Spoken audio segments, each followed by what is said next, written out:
Hello, and you are listening to Eco Justice Radio. We present environmental and climate stories from a social justice frame, featuring voices not necessarily heard on mainstream media. Welcome, I'm Jack Ite. On today's show, Rehydrating California, Nature's Call for Action, host Carrie Kim will be interviewing Didi Pershouse, author, teacher, and founder of Land and Leadership Initiative.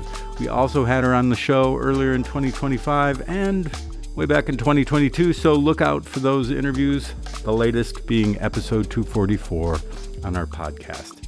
Didi Pershouse is an internationally known writer and teacher who focuses on the foundational role of soil structure and function, or what's called the soil sponge, as the best way to provide abundant water and food for all life while establishing resilience to flooding, drought, heat waves, and wildfire.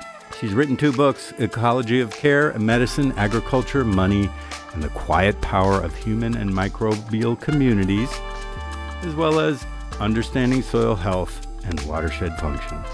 You can find her writing and interviews on the Wisdom Underground on Substack.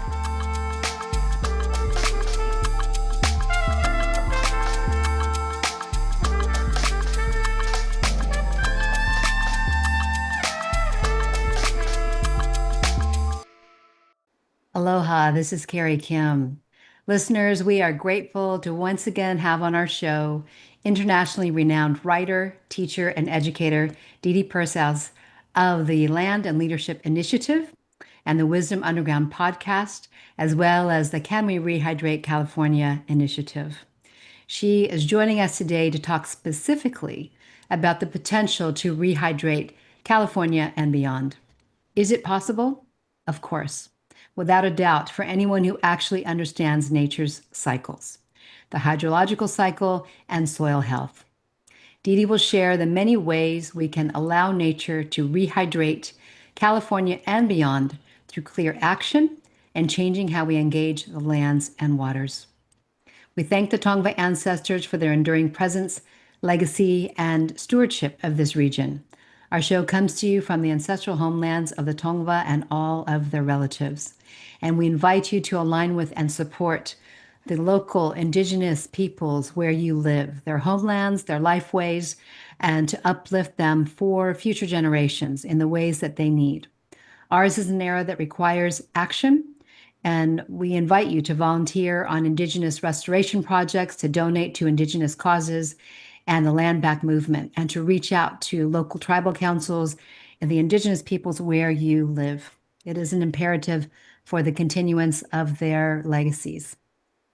Water is our lifeblood, as indigenous peoples the world over have told us and tried to remind us.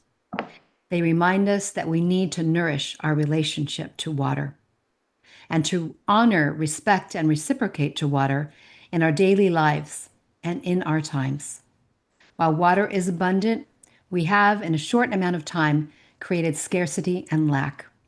We can change that. It starts with us, our behaviors, our thoughts, intentions, and actions. Can We Rehydrate California is a multi-stakeholder initiative tapping into the ingenuity of humanity and natural communities with the goal of creating conditions in which the soil sponge regenerates.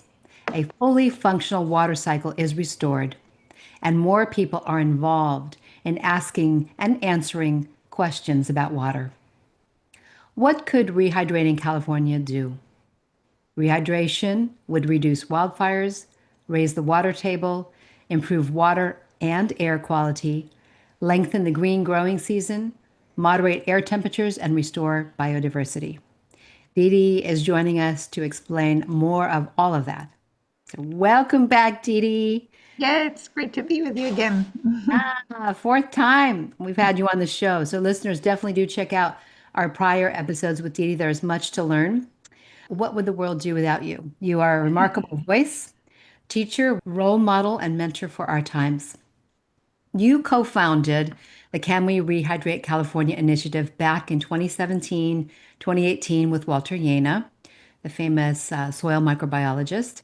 And what is happening currently with this audacious goal? Well, I'll give a little bit of background history that Walter Jena, who many of you are familiar with. He's becoming more and more known. He's an Australian scientist who I've worked with closely for many years.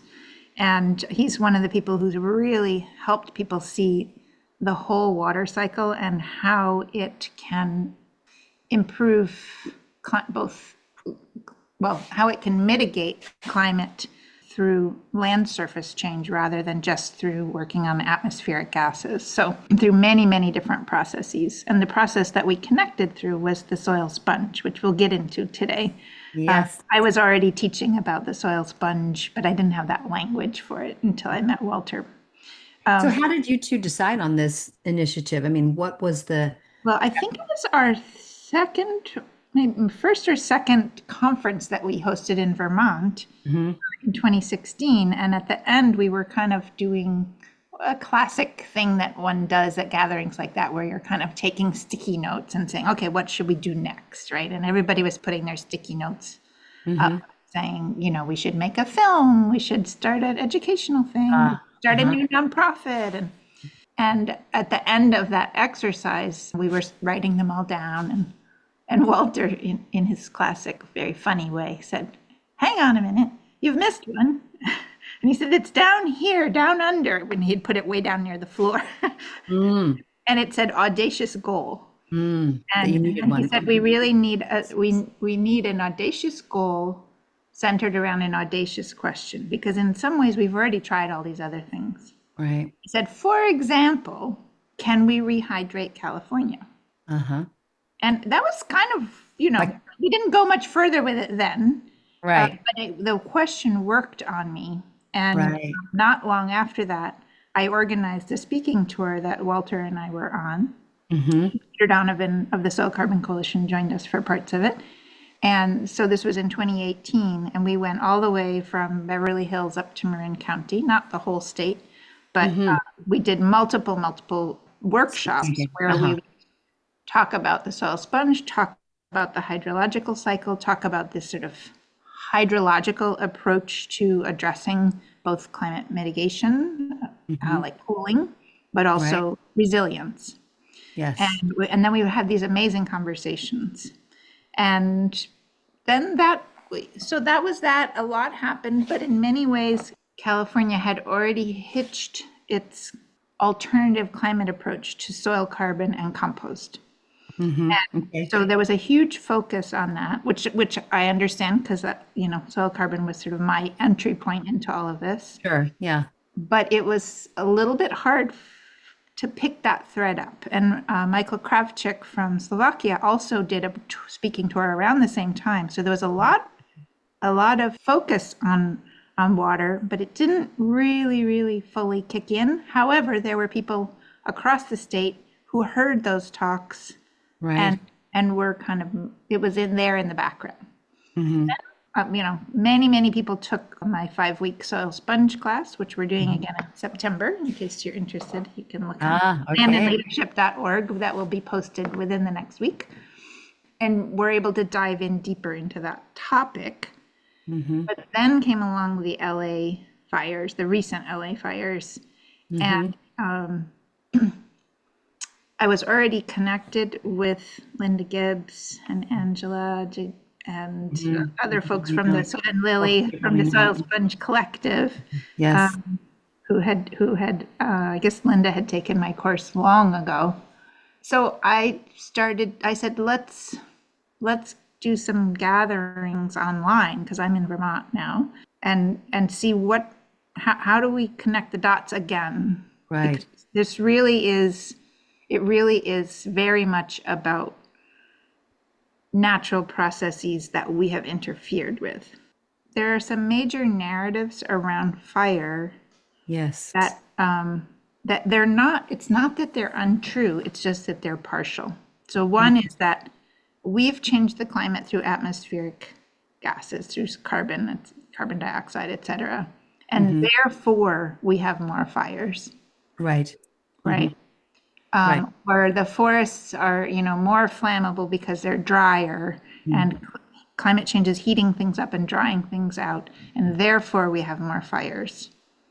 But it's not the only cause, right? That is. And those two are factors, but they're not the whole thing. And the reason the climate has changed is also not just about CO2 or Right. methane or any of the atmospheric gas. Right, because you rarely hear about anyone speaking about water, soil restoration, restoring the hydrological cycle in connection with climate change. You don't hear that as a, I mean, the average person won't even know what you're Right, talking about.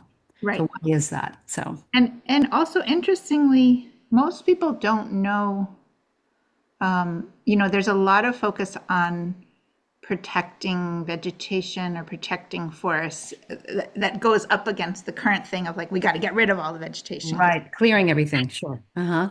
But when we talk about the pros and cons of each of those, the protecting forests is all about the carbon in the forest. Mm-hmm. And many people are not familiar with the whole role of transpiration, which Mm-hmm. is how the forests basically sweat and let go of the water that they take up from their roots, and how incredibly, incredibly cooling that Mm-hmm. is.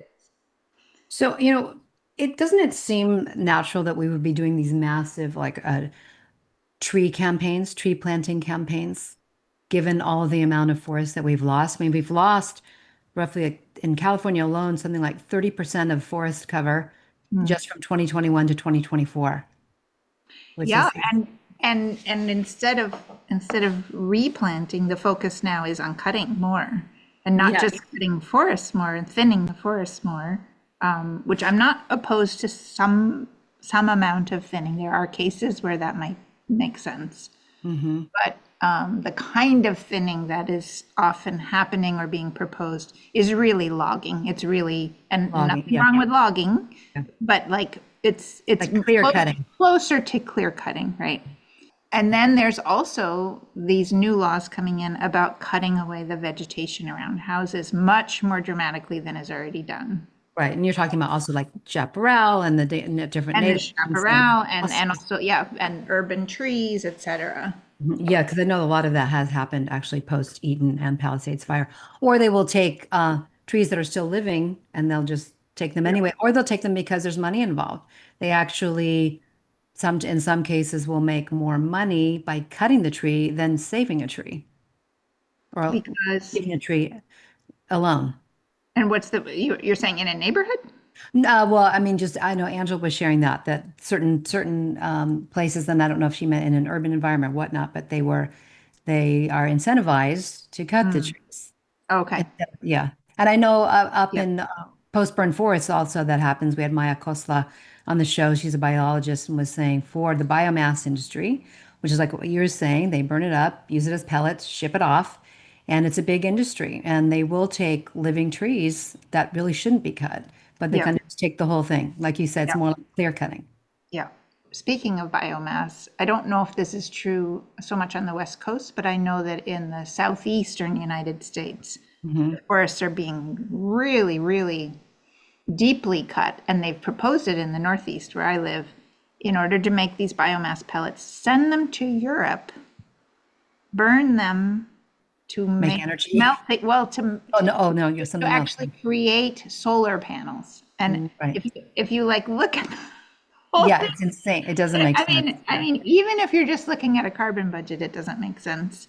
But sure. then when you also factor in the fact that forests are cooling through this transpiration of hmm transforming heat energy that's in the air into evaporating water and taking that heat out of the air and cooling the ambient air temperature by like 5 to 15 degrees and cooling the surface dramatically, hmm shade, and also through the transpiration that's happening just generally in the area so that it's not so the surface doesn't heat up so much.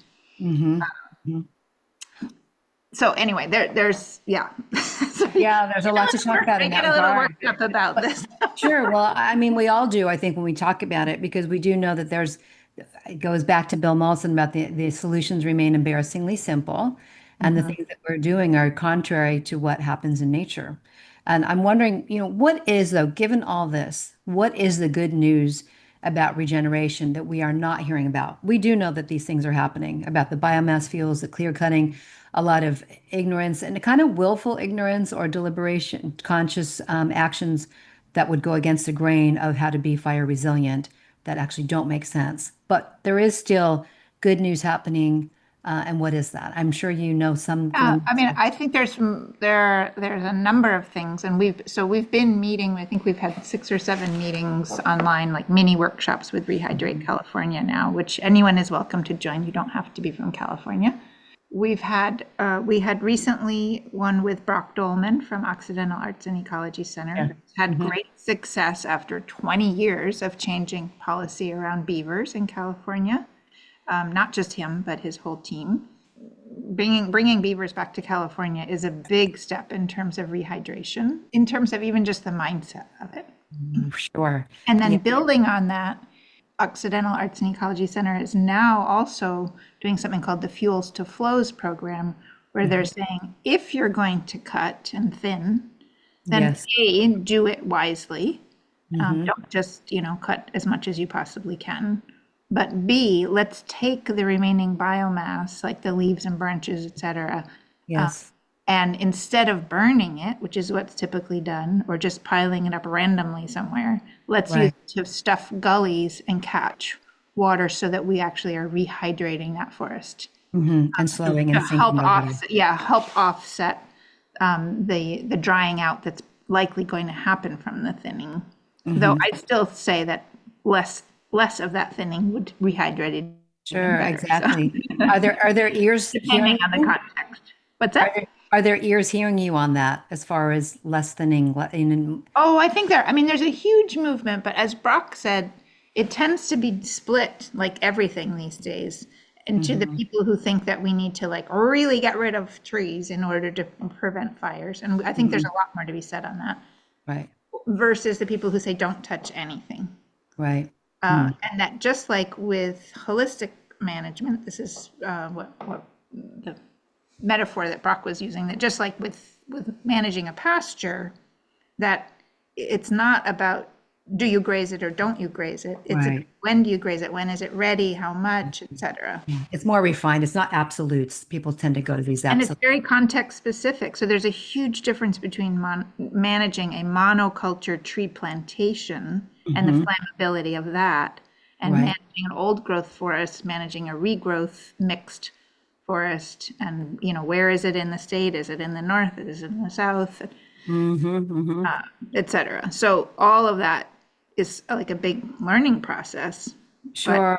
But I still feel, I think Brock and I differ a little, that I still think that probably less thinning is better, and that we need to do that gully stuffing to rehydrate, so that it is so that the forest isn't all dried out, right? Right, exactly. Not just like, the forest is dried out, let's cut it and then stuff the gully. So, but I want to say, he's been doing this stuff in California for a lot longer than I have. So I'm speaking as somewhat of an outsider looking in. So.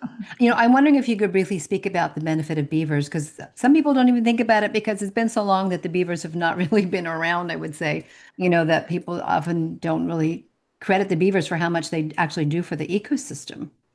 Right. So, and I'll talk about beavers, but also about what I call human beavering, which is building small obstructions way upstream, way high in the landscape.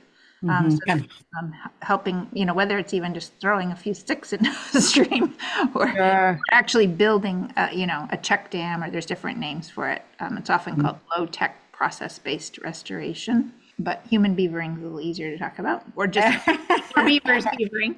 So, high in the landscape, high up on the hills. Yeah. Didi, if you hold that thought, we're going to come back and talk more about this human beavering. We'll take a break right now, and we'll be back with you on the human beavering. You are listening to Eco Justice Radio, a listener-supported media outlet. Please consider making a donation to ensure that we can continue to provide socially and environmentally driven content. Donations can be made at ecojusticeradio.org or socal350.org. For an extended version of this interview, as well as other benefits, we encourage you to become a member of our Patreon at patreon.com/ecojusticeradio. Today you're listening to Rehydrating California, Nature's Call for Action, with host Carrie Kim and guest Didi Pershouse, author, teacher, and founder of Land and Leadership Initiative. So listeners, we are back with Didi Pershouse, and we are talking about human beavering. So if you could share, Didi, how does that actually implemented? Well, I'm actually gonna talk about human beavering and beavers beavering at the same time. Okay. But the idea of it and the effect of it is similar, except that beavers are better at it than one might guess. And they're cuter. Okay. So it means that the benefit is that high in the landscape, where the streams are just starting to come out and they're small and they're kind of before they've gathered a lot of power and strength to erode soil, etc. Right.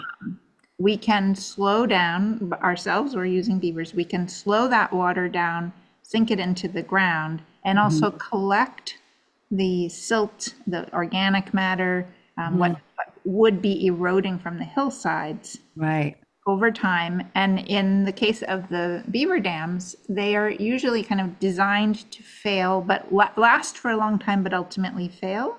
And what ends up happening is it collects a lot of organic matter, it grows different vegetation, it creates habitat, it sinks lots of water into the landscape.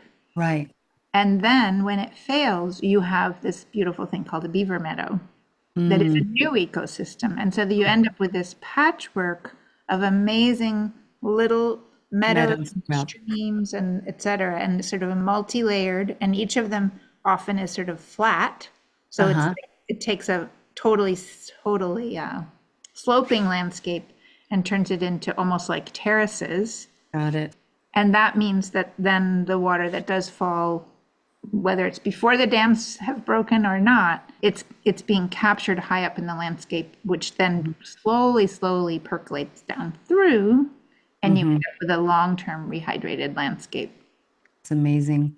Where has that restoring the relationship with beavers happening? Is it like the Northwest here? And I know it's, like you say, it's now happening a bit more in California, but it's actually a global movement. It's kind of interesting. I know there's a big movement in England. There's a wonderful design called a beaver deceiver that is like it's for when beavers are coming into not urban, but like places where people need a road to be or their driveways there or something. And instead of killing the beavers, you can build a structure so that they can build their dam, but it's not going to interfere. So it's basically like letting some water through so it doesn't wash over the road or the driveway. Yeah.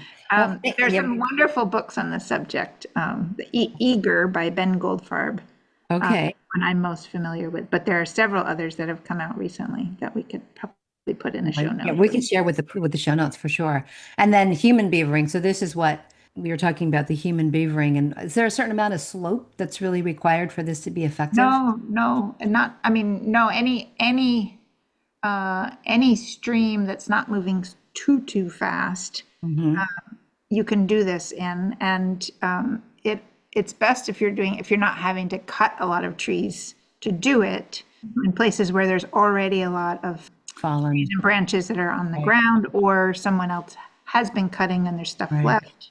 I wouldn't necessarily cut a lot just to do that. I was with a group one time and that they were doing that. They went up with a chainsaw and cut the prettiest, nicest tree that was holding together.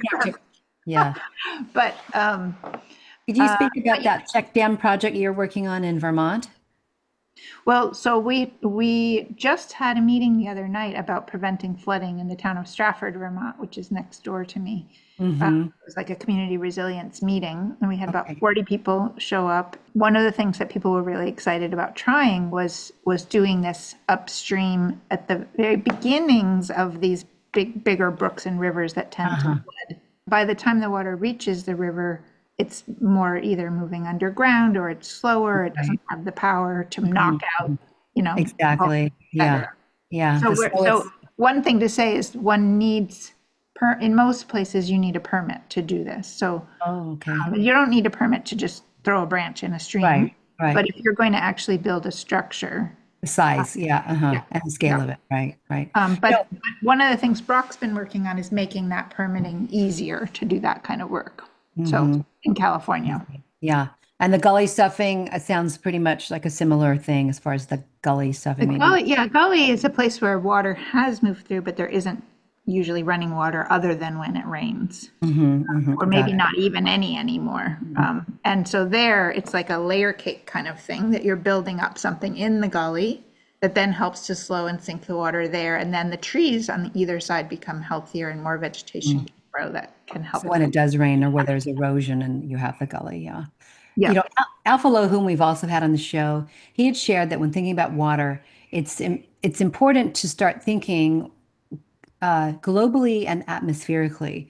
You know, looking at the planet as a whole and how what is happening in the Sahara, you know, affects us over here. That it's all related, as far as changing what is happening on the planet environmentally. And I'm wondering what you would like to say about that, because people tend to get sometimes too hyper local and they're not really looking as you do in this bigger picture of you know, a planetary picture or a regional picture, like just much bigger than local.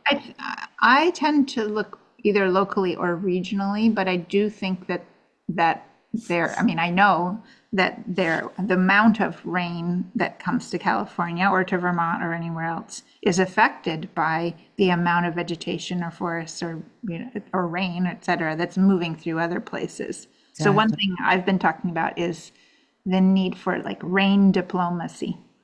Because, for example, in Vermont, we have usually too much rain at this point. And if the Midwest and et cetera, and other places that are further inland from where we are, if they were more reforested, that rain would keep moving and it wouldn't stay and just hang out here, because we still, or well, not still, we have our forests again. They were all cut a while back. Over 150 years ago, we had almost none. Now we also wouldn't be reforested, but that means that we're getting tons of rain. Forests basically both create clouds and rain and also attract clouds and rain. Maybe you could review that for people, because some people don't understand that relationship again. Yeah. So trees assist with clouds and rain, and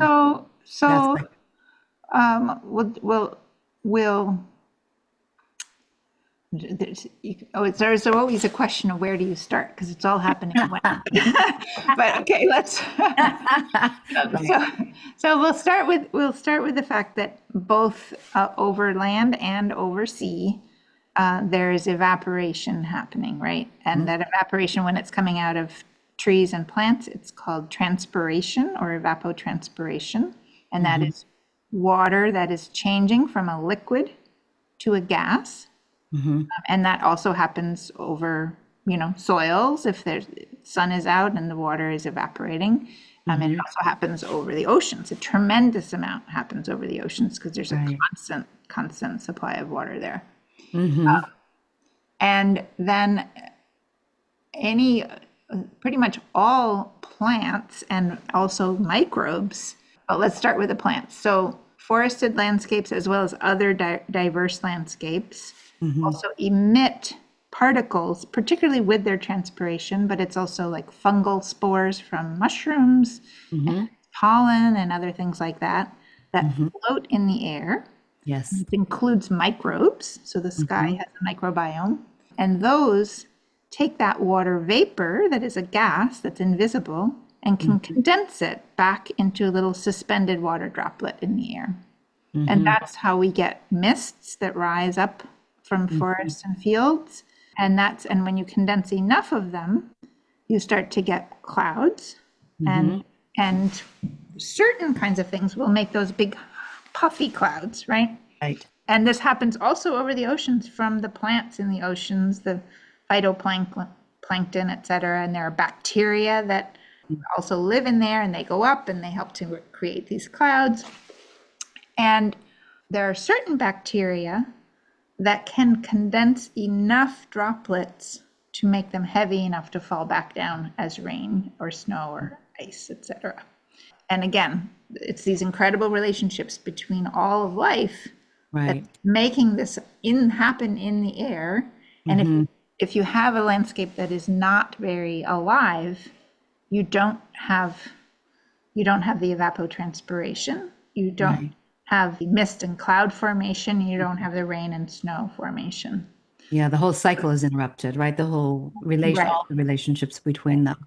And Go ahead. well, I was just going to finish that particular piece, that when water goes from a gas that's, like a gas tends to expand, when it recondenses into a droplet, whether it's a cloud droplet or a raindrop, it's actually, it's going from something that's very big and takes up a lot of space back to something that's very condensed, right? That's what we literally call it condensation. It happens on the side of your water glass, right, in the summer. Okay. And so what's happening around that is a vacuum is created because something big, because it suddenly goes, becomes small. Right. That vacuum helps to move water from other Continents. across the continent, right? And so it's like a low pressure system, and it helps to move things across the continent, and that is called the biotic pump. So it moves the water inland from the oceans, or it moves from one forested area to another forested area.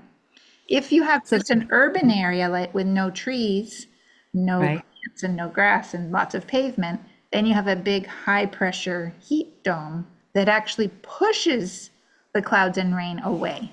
Right, exactly. And then you end up with clear, sunny days every day, but no rain. Right. Or maybe you push it and then it becomes an atmospheric river eventually somewhere else. Or somewhere else, like Vermont. Yeah. Like in my, yeah. So what we want that rain spread out evenly across continents. And what's tended to happen is that the places that are either become cities or have become farms that have like a long season of just bare soils, that those places are getting more drought, and places that have kept their forests are getting even bigger and bigger storms. I wonder if you could talk about then this, relate it back to this rain diplomacy, because when you talk about working locally, regionally, but the regions are affecting each other. So what would this rain diplomacy, how do you see that working? What is that? Well, I think that, we tend to think about, well, what can I do in my backyard, or what can I do in my city or my neighborhood or even my state?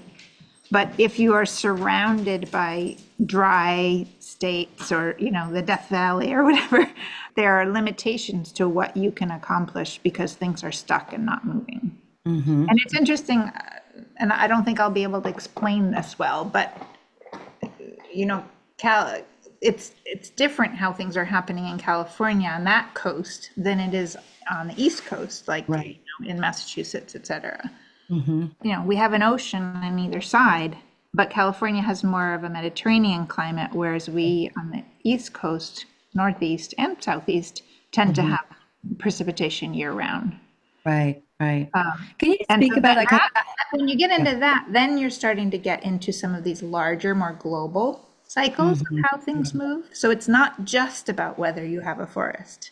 Right, of course. But when you live somewhere that has that Mediterranean climate, like California or the actual Mediterranean, and you have seasonal rainfall, you really, really, really need to focus on capturing the water that falls. When it falls, exactly. Yeah. And that's about the soil sponge, which is the other aspect of this kind of water cycle and even rain diplomacy that we're talking about, is that if the rain falls and it runs off because it's either concreted with pavement, or because the soil is compacted, or because the soil is bare and sort of a surface that is as if it was concrete, degraded, then you have flooding and drought. We actually have that in both places. Right. Here we have it because we have all the rain all the time. Right. But it doesn't always soak in. California, you have seasonal rain and it doesn't soak in, and then you get the fire risk because then it's even drier. Right. Here we have flood and sogginess and mold and whatever. There you have drought, flood, and fire. And the fires will get here. They're in Quebec. We're not protected from fire, forever. What do you want to say? I mean, given that, you were giving the example of how in Vermont you've reforested so much, but you have this opposite problem of like being wet and soggy and almost too much rainfall at times. But what of vegetation and biodiversity here in California, and what is really needed to support this biotic pump and the rain cycles in the right way in California with this Mediterranean climate? Well, I think the same thing is needed. Personally, I think at that point, what we really want to ask is how do we capture the water that's falling right now? Restoring the biotic pump is a bigger ask, but it's certainly possible. But I think there's all kinds of benefits that you can have by locally and regionally capturing the water that falls. And our friend Linda Gibbs, saw it when her, her house burned. Yes. But the whole garden around the music studio was very, very spongy and rehydrated and had a lot of vegetation that kept its moisture. And the studio was hardened, this new term that everybody's talking about. So it was very fire protected. But that studio survived when all the houses around, including her house, burned. And it's right in the center of a very wet, spongy garden. And we're seeing this now. There's very interesting maps in LA County where you can look at what burned and what didn't burn. And what we're seeing is that many times the vegetation, if it was vegetation that had moisture at the root zone and that and the type of vegetation that can retain moisture well, that was very protective for the houses, which is the opposite of what we're hearing. Right. And there's a video going around on YouTube of somebody trying to light on fire a wet plant and a dry plant, and it's very obvious. Anyone who's made a campfire knows you can't burn wet vegetation. Yes. It actually, as the moisture is trying to be burned, it's cooling the air around it. So it's actually fire prevention in numerous ways. Do you want to talk about that a little more as far as people wanting to get rid of chaparral or getting rid of native plants and that whole scenario that goes on, especially post fires, where people are cutting everything in an urban situation because they have fear over things catching, but they're not understanding this fuel moisture. Well, and I'll say it's not just people are doing that, but it's actually now there are laws that are about to be passed that say you have to do it. And this is a real concern. Because once it's that at that level, then there's going to be a massive, massive cutting of vegetation in neighborhoods. And that's going to be much harder to recover from than some people misunderstanding.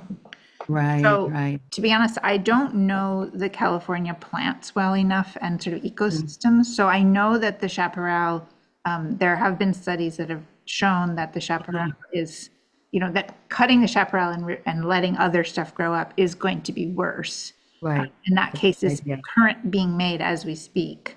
But I can't speak in detail to that. Right. I know Greg Rubin, he's someone who speaks about that a lot. Why don't you talk about that? Greg Rubin speaks a lot about native landscapes and their benefits, and he's done a lot of in-depth work around this. So that's a good resource. I know. Yeah. But I do think there was a very interesting article in the LA Times recently from people who people who study this, showing that vegetation around homes is actually protective. For a number of reasons. It can catch embers. It, like I said, it cools the air as the moisture in it starts to heat up. Yes. And big issue. And this is also with the forest, it's a windbreak. And what do we need to do? It's a windbreak. Windbreak. And what do we need to have a fire? We need oxygen, which is wind, right? Wind replaces that oxygen. We need fuel. And if you have wet plants, those are not a fuel, whereas most houses are. And of course, what we're building with, we know that that's a big issue as well. What are the materials we're choosing to build with? Are you building a traditional kind of, stick home, or are you working with super adobe or with cob? And so listeners, we're going to take a break and be right back to speak with Didi Pershouse more about rehydrating California and beyond. You are listening to Eco Justice Radio, a listener-supported media outlet. Please consider making a donation to ensure that we can continue to provide socially and environmentally driven content. Donations can be made at ecojusticeradio.org or socal350.org. For an extended version of this interview, as well as other benefits, we encourage you to become a member of our Patreon at patreon.com/ecojusticeradio. Today, you're listening to Rehydrating California, Nature's Call for Action, with host Carrie Kim and guest Didi Pershouse, author, teacher, and founder of Land and Leadership Initiative. Listeners, we are back with Didi Pershouse to talk more about Rehydrating California. Didi, I wonder what you would like to say about again, you've touched on it, but this overemphasis on carbon, especially carbon offsets, carbon sequestration and drawdown, versus what we've been talking about, restoring the hydrological cycle, doing things like gully stuffing, human beavering, the ways we can slow seeing spread. And I know there's a couple more steps in that, water, to keep the water in the soil. And keep the water, Well, the interesting thing is that in nature, they're all connected. So in nature, one doesn't have to choose between drawing down carbon, storing carbon in life, having deeper soil carbon. You don't have to choose between that and restoring the water cycle, because they go together hand in glove. Yes. But in people's minds, it's a different. And in the narratives. Yeah, and in the narrative, it's a different story, because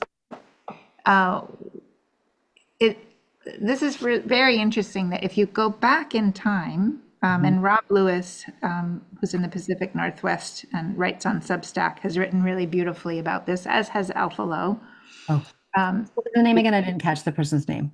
Rob Lewis. Rob Lewis. Okay. Yeah, I think it's the Climate According to Life is his Substack.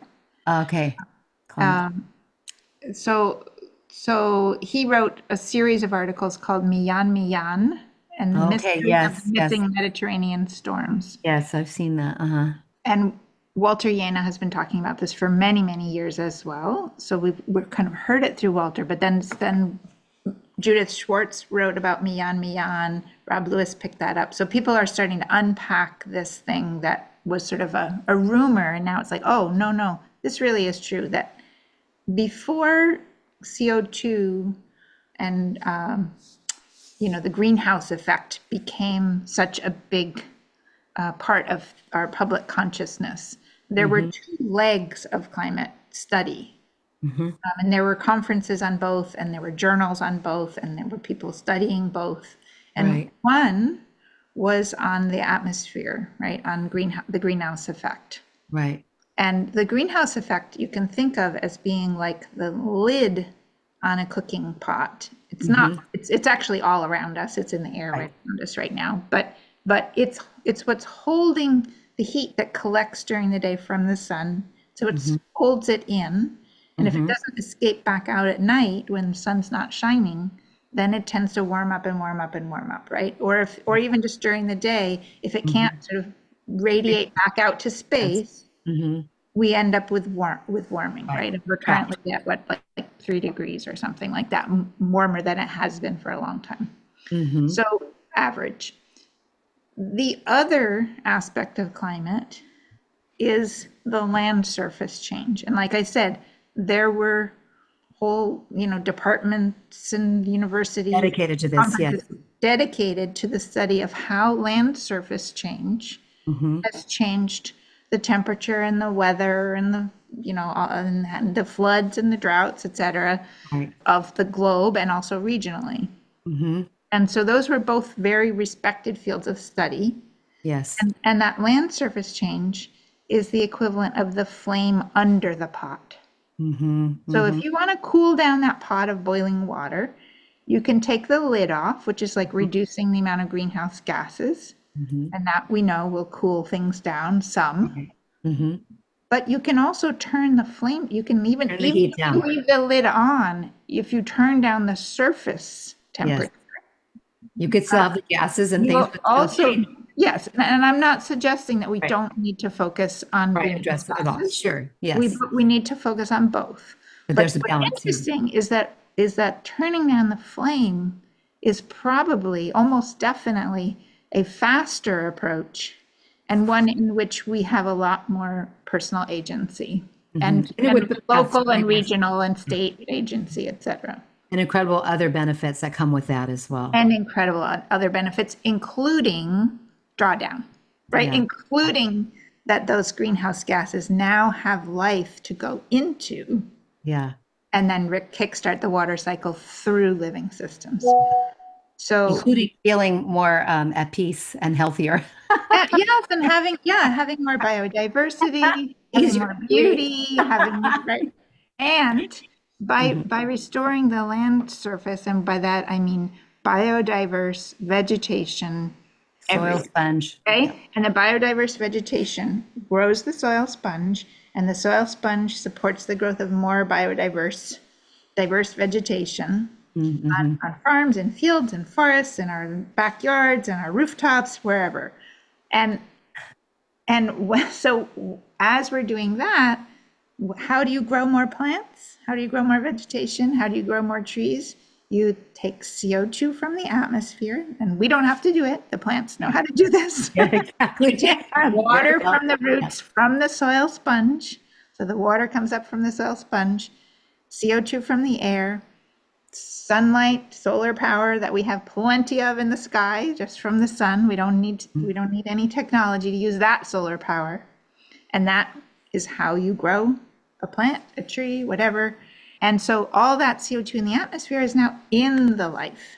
Right. It doesn't have to be stored forever. It's supposed to be in life, which then feeds other life. So if I don't have an apple here, but if I take an apple that's got a certain amount of carbon in it and I eat it, and then I've got a certain amount of carbon in me that's being sequestered in my body for 50 to 100 years, Right. and then you throw me in the woods after I die, and the microbes eat me, and now the carbon's in the microbes, and then the worms, whatever. So Yeah.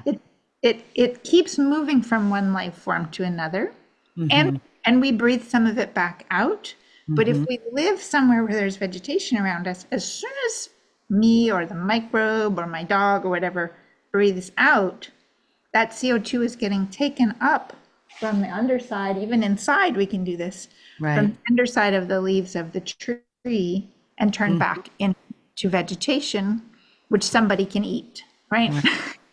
Yeah, it's so beautiful. I mean, thank you so much for always kind of the metaphors that you give, because they make it so accessible for people to understand some of these very key things that we need to understand about nature that people have lost touch with, What are some of the key actions? I mean, you mentioned about, slowing the water and doing the human beavering things, but what are some other key actions, especially listeners who are living in a more urban setting?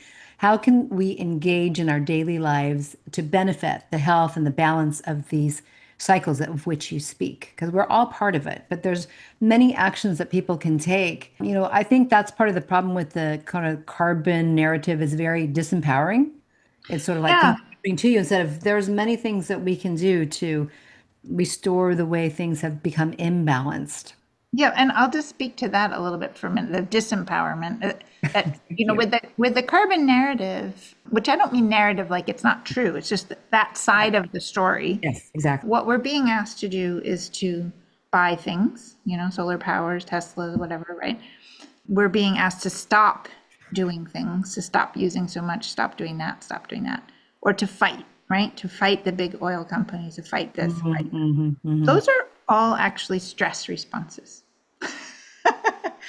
And with the land surface approach to climate mitigation and resilience, which includes the carbon cycle, we're being asked to plant things, to grow things, to things that nourish us, water and plants and flowers, and have more biodiversity. And that is the opposite of a stress response, right? That's the relaxation response. That's our parasympathetic. And there's research now about how incredibly good for our mental health it is, even just to have some flowers growing in a pot in your house, much less go for a walk somewhere outside. So, okay, so the question was, though, I've lost track of the key actions that people can take. One of the things could be growing things. Grow your food, grow things. Yeah. Well, so, and now I'm going to speak specifically to people in California. Thank you. So in California, the key actions, first of all, is to, before you do anything, at least get a set of rain barrels or any way that you can actually capture that water. And, if you have gutters, to direct those into the rain barrels, et cetera. If you have wastewater, different rules in different places. But, if you're hosing off your dog, try to do it so that you're capturing it. Like literally, whenever you're using water, try to catch it, as long as it's water that Not just, you're allowed to it's not just like a one-time use kind of a Yes. situation. Yeah, it's being recycled. And that's not about saving water, which is the usual narrative, right? Which is also important, but it's about what do we do with the water? It's not about how little water can we use. Yes, yes. If you use that water to grow plants with, then you're actually creating the soil structure to capture more water, where you don't need the rain barrels anymore. I'd keep the rain barrels, but I'm just saying, like, you then have a rain barrel that's your whole yard. Exactly. Yeah. And so we want to, and the only way to make a soil sponge is for plants to grow it for you. So we want to capture water. We want to use that water to grow diverse plants, to grow juicy plants as much as you can. So not just desert cacti or whatever that don't actually Not a participate hardscape. very much. Yeah. Well, yeah, I mean, they really don't participate in the same way in the water cycle. They hold on to their water, and they're not going to grow a deep soil sponge, right? Anyone who's got a cactus in there as a houseplant knows there's not much happening there. So, Right. I think, Didi, maybe we need a little bit more explanation, though we've had other shows with you, for listeners who are tuning in for the first time and never heard what is the definition of a soil sponge and understanding soil infrastructure. Maybe just a little brief explanation of that. Sure. They may not know. So I use the term soil sponge to describe the structural and functional integrity of healthy soil.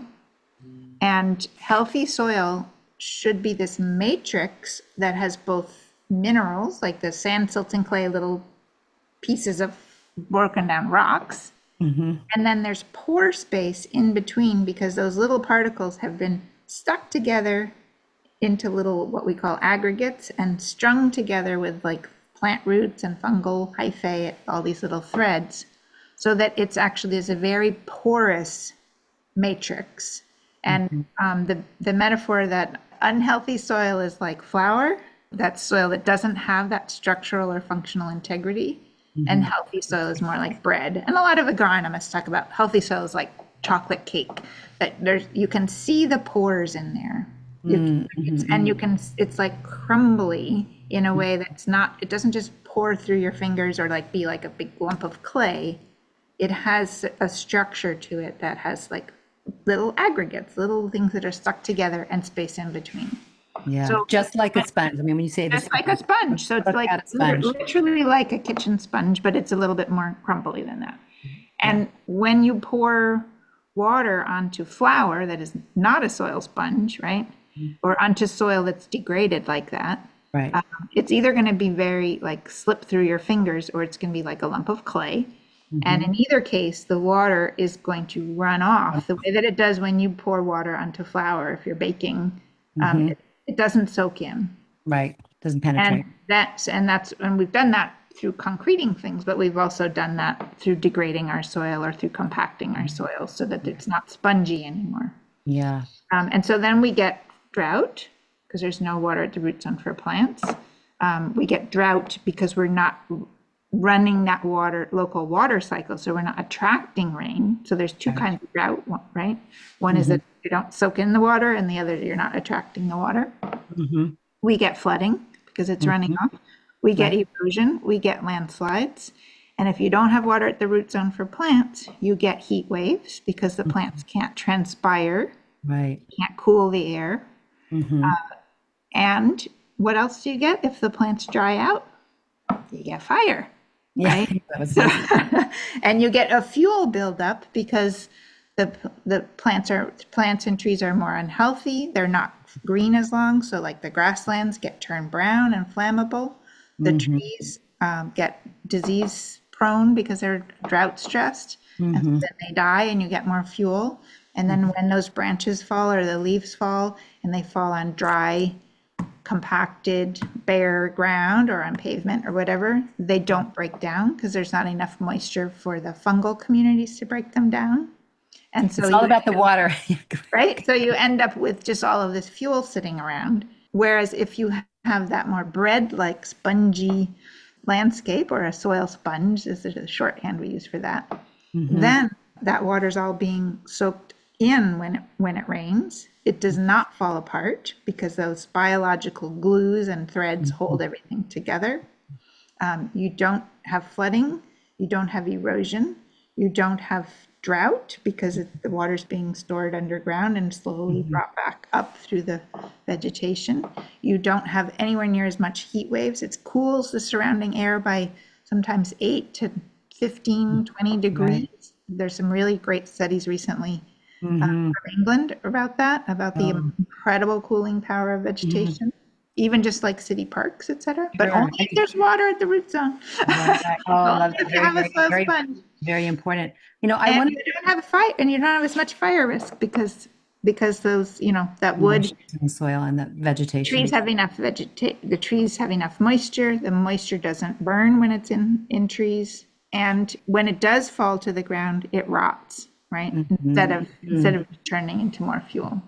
It's interesting that a lot of people don't really think about how much water is actually stored in the roots of trees. It's not commonly think about. It's amazing. And trees actually move water both up and down. Yes.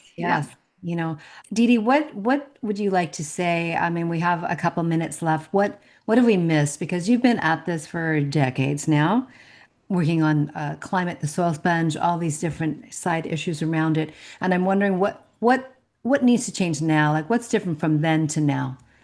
You're revisiting this Rehydrate California again, but what do you want to say that's imperative for listeners to hear at this stage of the scenario? Well, I think, we talked about some of the things you can do right in your yard, and I'll just, we talked about rain barrels, but also I think I want to just reiterate in your yard or, in your neighborhood, to make sure that wherever you can, that you have diverse vegetation, and that even if you have a street tree, that you have other vegetation growing around it. It's going to look messier, right?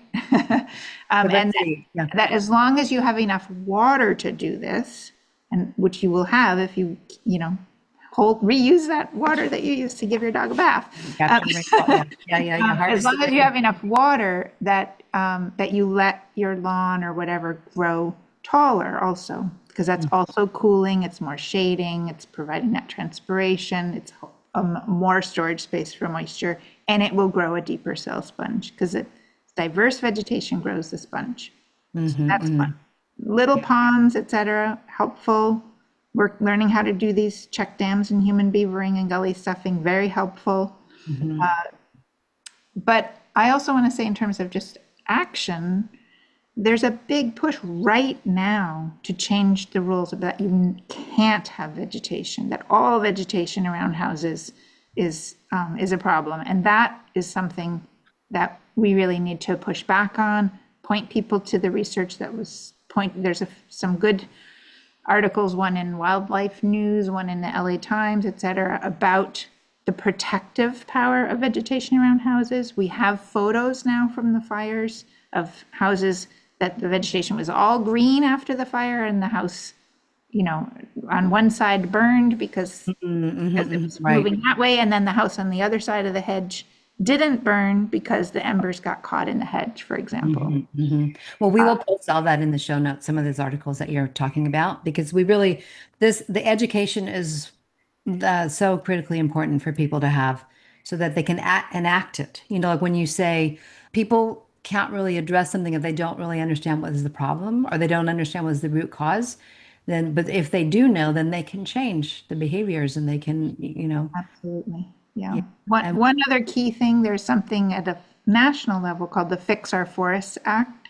Okay. That is really problematic because it's basically taking away a lot of local control over things. And it's very much, there's a few good things in there, but it's with a lot of stuff that's really, really, really going to increase the amount of deforestation under the guise of fire protection. And we need to really speak up that not all forests are a fire risk. In fact, Many of them are protective. We need that windbreak. The forest is incredible. We need the vegetation to bring rain. But we do need to think about how we manage them. Monoculture forests, which are tree plantations, are much more flammable because the trees are not as healthy. And they don't have the diversity, as you're saying. So we go back to that again. So there's a lot to know, and always look to the fine print, because a lot of things give that nice name, like fix our forest. It sounds so good, but you have to look at the fine print. Got to read between the lines. And so Didi, if you could share how listeners can be connected with you, tune into your workshops, be part of Land and Leadership Initiative, the Rehydrate California Initiative. You have these Google groups. There's many, many ways people can connect. Absolutely. Yeah. So probably the quickest way to learn, to get in touch and kind of find out what's happening is through my Substack, which is called The Wisdom Underground. Though I may divide it up into a few different ones, but my name, Didi Pershouse, in the Substack app will bring you to whatever I'm writing. And also a lot of these interviews and workshops that we're doing, I post there. I usually will announce any workshops that are coming up there. I also have a website called landandleadership.org that is very extensive, has a lot of materials there to look through, including a free downloadable manual called Understanding Soil Health and Watershed Function that is now being used in over 115 countries, and growing. And then we have the Rehydrate California site, which we're just kind of, there's stuff there, but we're about to add all of these recent workshops there. That I don't know that those are on there this week, but they will be very soon. And so that's a place to find out what we've been doing. If you're part of an organization that wants to join that initiative, there's no real center to it. It's kind of a multi-stakeholder initiative. Go on there, send us an email, and we can add your name to the list of different organizations that are all starting to think about this. Yes. And there is a Google group, the Rehydrate California Google group as well. Just if you join that group, or if you put in a join request, just say that you listened to this interview, and then I'll know who you are and that you're not a bot. Right. Yeah. Of course, now the bots probably just heard that and said, "Oh, no." Well, incredible groundswell. And Didi, we thank you so much for all of your incredible work in the world. You are a beaver yourself, always creating that we need to know and hear and act upon. So we are truly in your debt. Awesome. And thank you for all the things that you are doing in the world. Thanks. Two other things just before we close. We have a soil sponge sort of foundation course coming up in September. And I'm very likely soon going to be starting a course about policy design and project design using the kind of living systems approach, because I think that's part of the problem, is that people design policy with the same kind of, or that thinking. Yeah. Using the same tools that created the problem. Exactly.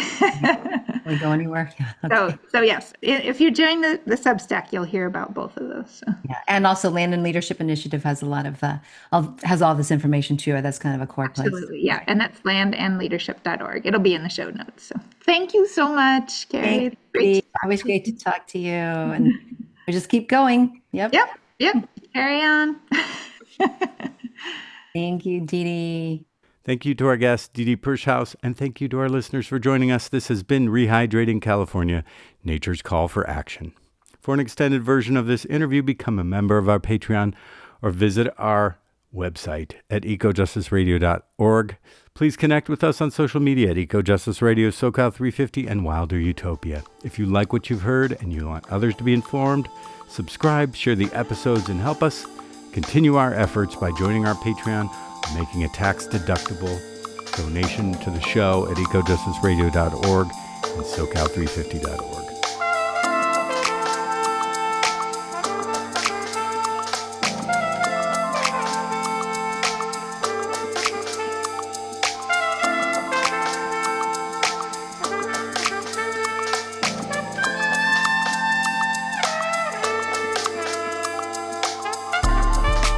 Project of SoCal 350. The show can be found on KPFK, all major podcast apps, and at ecojusticeradio.org. Executive producer, myself, Jack Eit, co-host Carrie Kim, and engineer and original music by Blake Quake Beats. And until next time, remember, the power is yours.